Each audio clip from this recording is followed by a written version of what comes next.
class, but this is our series of enjoining the good and forbidding the evil.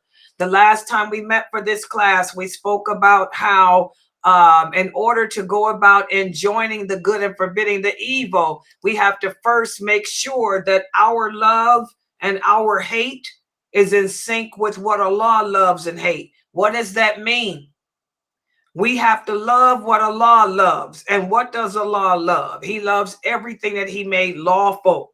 That's why we have to be very, very careful using the word haram. Okay, the things that Allah hates are the things he made haram.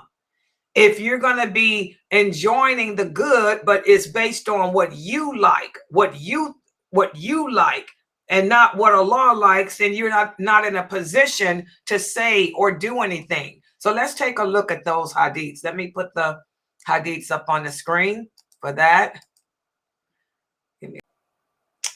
Okay, started from the beginning.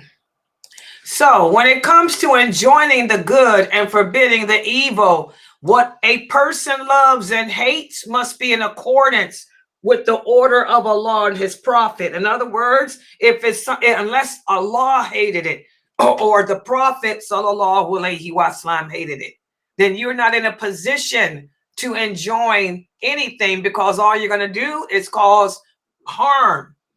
Listen to what Allah says in the Quran in the interpretation of the meaning. O you who believe, do not put forth anything in front of Allah and his messenger. What does that mean? Well, as Muslims, we are obligated to look closely into our likes and dislikes, and to look closely at the intensity of our love, and make sure that the things we love are in accordance to what Allah loves. For example, if you love to smoke cigarettes, this is a bad thing, because cigarettes is something that Allah hates. He hates everything he made haram. You love marijuana, you love alcohol.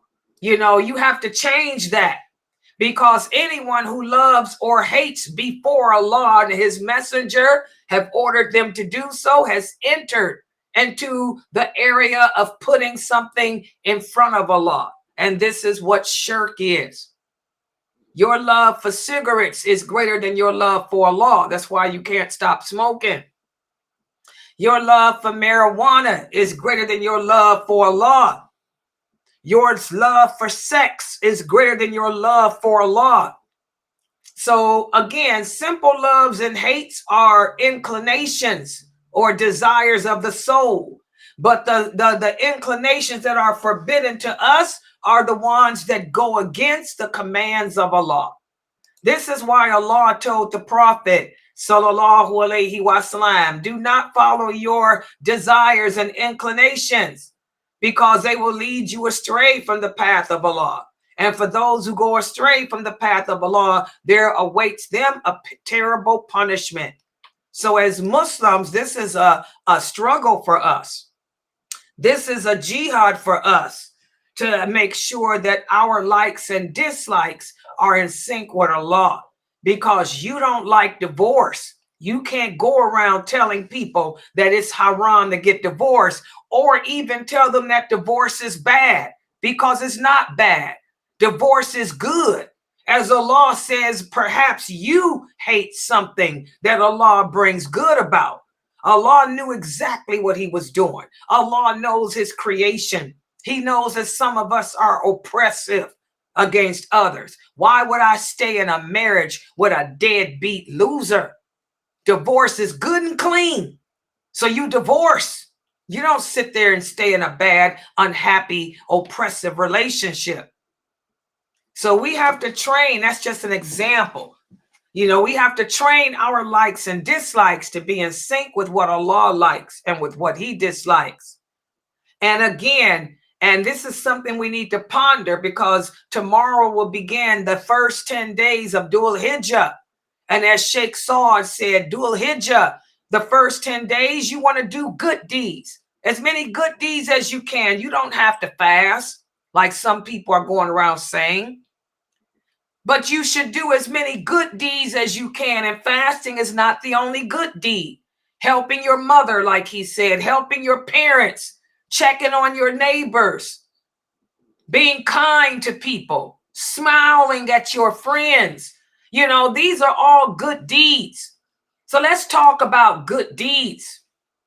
Enjoining good and forbidding evil is one of the most obligatory actions, and it's the best one. It's the most praiseworthy one. Remember, guys, Allah says he will test you.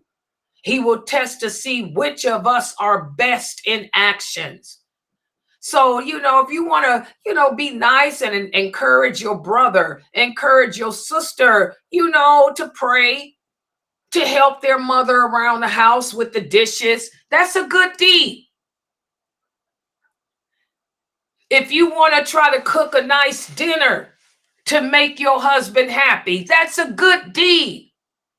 You want to bring your wife a bouquet of roses just to say, I love you. That's a good deed. But we have to understand something that I've been trying to explain to you sisters for the past year. All good deeds that we do, they must be done solely for the sake of Allah.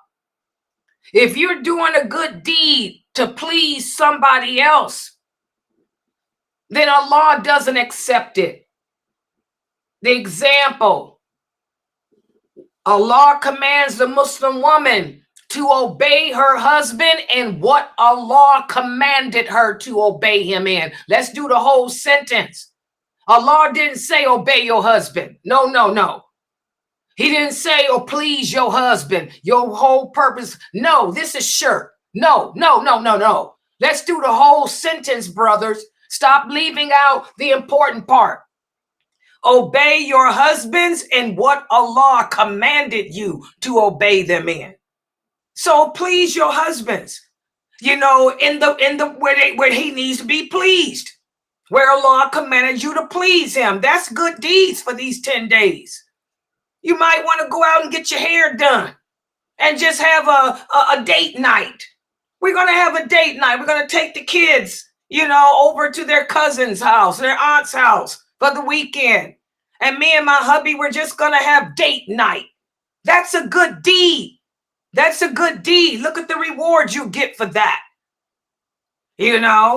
Cook a nice meal, something that your husband likes to eat. That's a good deed.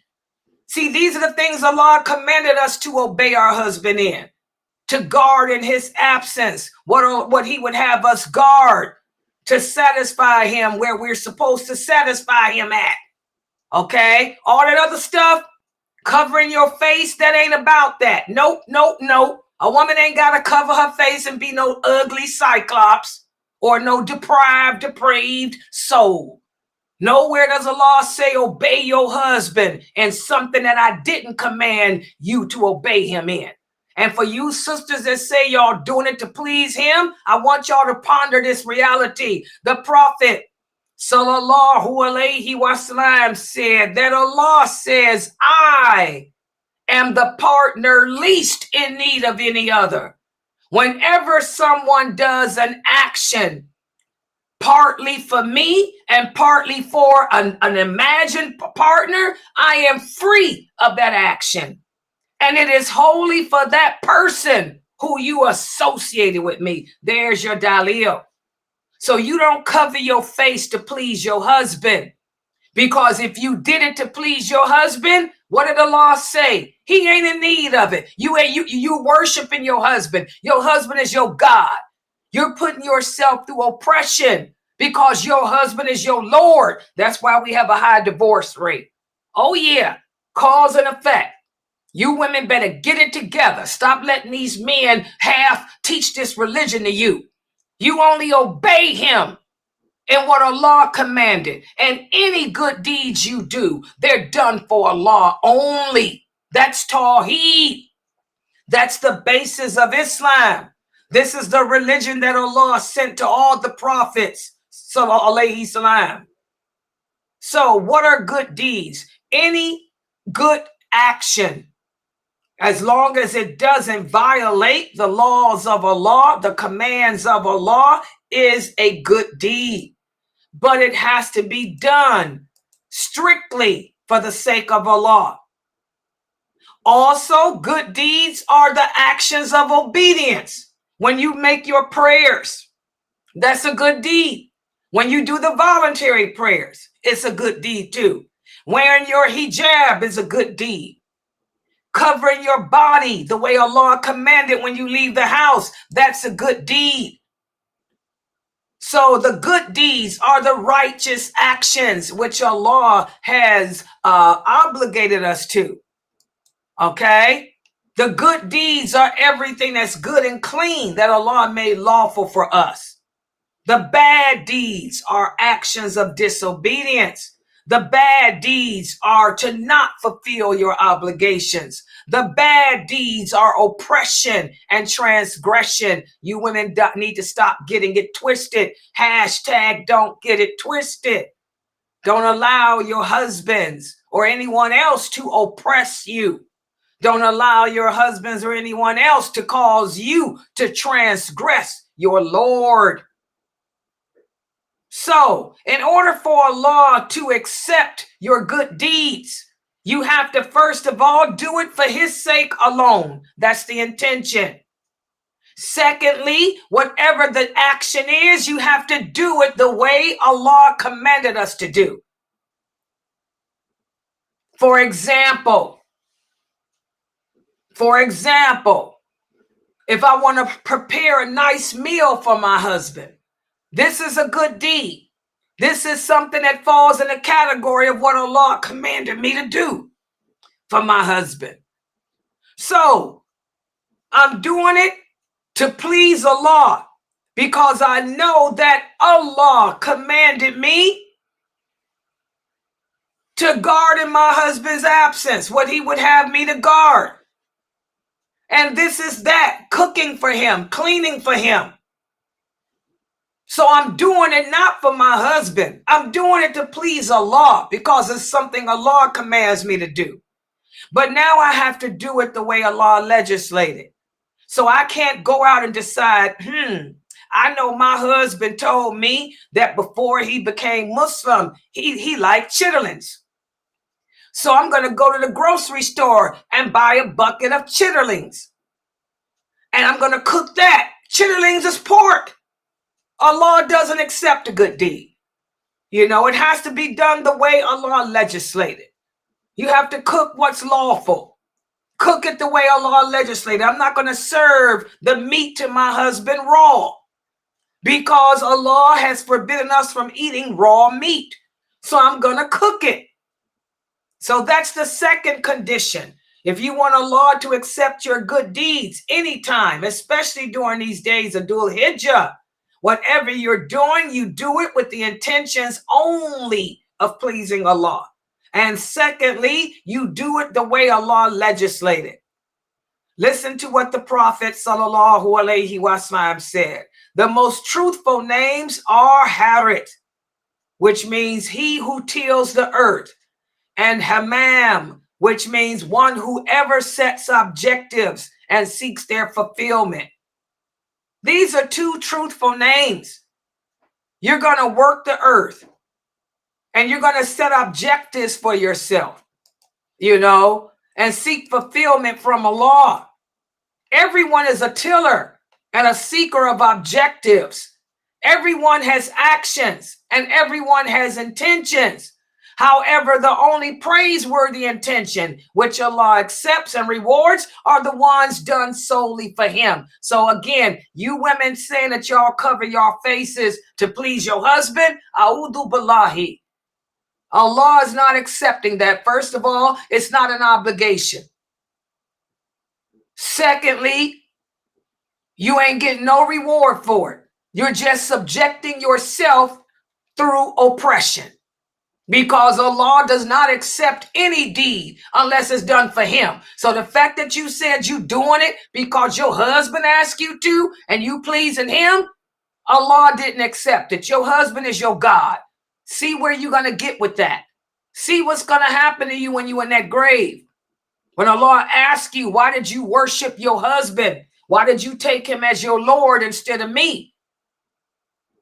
So the praiseworthy deeds are the righteous deeds. And the righteous deed is done for the sake of Allah.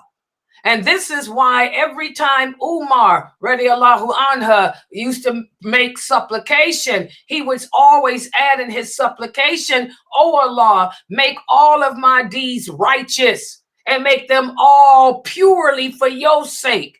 And do not make me take part in any share at all for someone else." Y'all see this, the faith of the companions. By the way, Aisha radiallahu anha used to make a similar supplication too. The female companions did not worship their husbands. They didn't worship the Prophet Muhammad. They used to make dua similar to this, saying, "Oh Allah, make all my actions be for your sake only, and not for the sake of anyone else, because that's a righteous deed." So wearing covering your face to please your husband is not a righteous deed for that reason, because you didn't do it for Allah. You're doing it for someone other than him. And this is the same when it comes to enjoining good and forbidding the evil. If you're going to tell someone that they're doing something wrong, why are you approaching that person? Are you approaching that person because you really want what's best for him or her? Or are you doing it to shame them? Are you doing it to belittle them out of your own jealousy or your own dislike? So we have to think about this before we get up in another person's space and call ourselves correcting them. Why are you correcting me? What is it you want out of this? You trying to take me down? You trying to belittle me? Or do you really want what's best for me? Okay. So I'm going to stop right here for today. This is a lot to ponder. It wasn't that much to discuss, but it's a whole lot to ponder, because all of us call ourselves enjoining good. We all call ourselves forbidding evil. But how many of us are doing it for the right reason? How many of us are doing it for the sake of Allah? A lot of people are doing it, to belittle others, to shame others, to bring other people down. You see it a lot on YouTube with these brothers, unfortunately. They attack each other, belittle each other, shame each other, embarrass each other. And again, the action has to be the way Allah legislated too. And that's what we're going to speak about when we meet for this class again.